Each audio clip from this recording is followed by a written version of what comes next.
முருகான்னா என்ன பலன்? முருகா முருகான்னு நம்ம கூப்பிடுறோமே, அதுக்கு என்ன பலன் தெரியுங்களா? முருகான்னா அர்த்தம் அழகுன்னு அர்த்தம். முருகான்னா அழகுன்னு சொல்கிறாங்க. ஆனால் முருகர் என்ன சொல்கிறாருன்னா, முருகான்னு என்னை யார் கூப்பிட்றாங்களோ அவங்க முன்னாடி, அவங்க கூப்பிடக்கூடிய அந்த கணத்திலேயே நான் அவங்க முன்னாடி நிற்பேன் அப்படின்னு சொல்கிறாரு. அது கூப்பிட்றவங்க யாராக வேணா இருக்கட்டும், நல்லவங்களா இருக்கட்டும், கெட்டவங்களா இருக்கட்டும், நல்ல எண்ணத்தோடு கூப்பிட்டோம், எந்த ஒரு கெட்ட எண்ணத்தில் என்னை கூப்பிட்டாலும் சரி, நான் அவங்க முன்னாடி அடுத்த கணமே நிற்பேன். சரி, அவங்க முன்னாடி நான் நிற்கிறேன். அவங்களுக்கு அவங்க எந்த எண்ணத்தில் என்னை கூப்பிட்டாங்க, எந்த ஒரு விஷயத்துக்காக என்னை கூப்பிட்ருக்காங்க, அவங்களுக்கு என்ன ஒரு சூழ்நிலை, என்ன ஒரு கஷ்டம், எவ்வளோ மனசு பரிதவிச்சு என்னை கூப்பிட்ருக்காங்க, எவ்வளோ கஷ்டத்தில் என்னை கூப்பிட்ருக்காங்க அப்படின்னு முருகர் பார்த்து அந்த கஷ்டத்தை நான் தீர்த்து வைப்பேன்னு சொல்கிறாரு. அதே சமயத்தில் அடுத்தவனை கெடுக்கணும்னு என்னை முருகான்னு என்னை துணைக்கு கூப்பிட்டாலும் சரி, கெட்ட எண்ணத்தில் என்னை துணைக்கு கூப்பிட்டாலும் சரி, அந்த எண்ணத்தை எல்லாம் நான் மாற்றி அவங்களுக்கு நல்ல வழி காட்டி நல்ல புத்தியும் நான் கொடுத்துடுவேன்னு சொல்கிறாரு.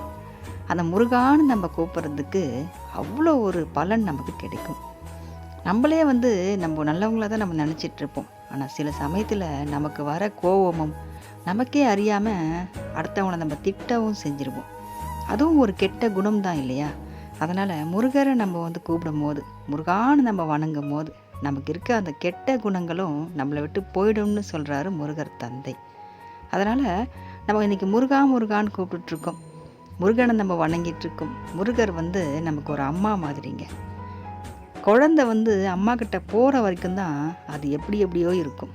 ஆனால் அம்மா கைக்கு அந்த குழந்தை போயிடுச்சின்னா அதை குளிப்பாட்டி அழகாக அதுக்கு துணி உடுத்தி அதை தலை சீவி அலங்கரித்து அந்த குழந்தைய ஒரு அற்புதமாக ஆக்கி ரொம்ப அழகாகவும் அந்த குழந்தைய பாதுகாப்பாக வச்சுப்பாங்க அந்த அம்மா. அம்மா கிட்ட ஒரு குழந்தை இருந்தால் எவ்வளோ பாதுகாப்பாக இருக்குமோ, அதே மாதிரி தாங்க நம்ம முருகர் தந்தையை வணங்கும் போது நம்ம பாதுகாப்பாக இருப்போம். முருகர் தந்தை நமக்கு தாயாகவும் இருப்பாருங்க. தாயுமாவும் தந்தையாகவும் இருந்து நம்மளை காப்பாற்றுவார். அதனால தான் முருகான்னு சொல்கிறதுக்கு இவ்வளோ பலன்கள் நமக்கு இருக்குது.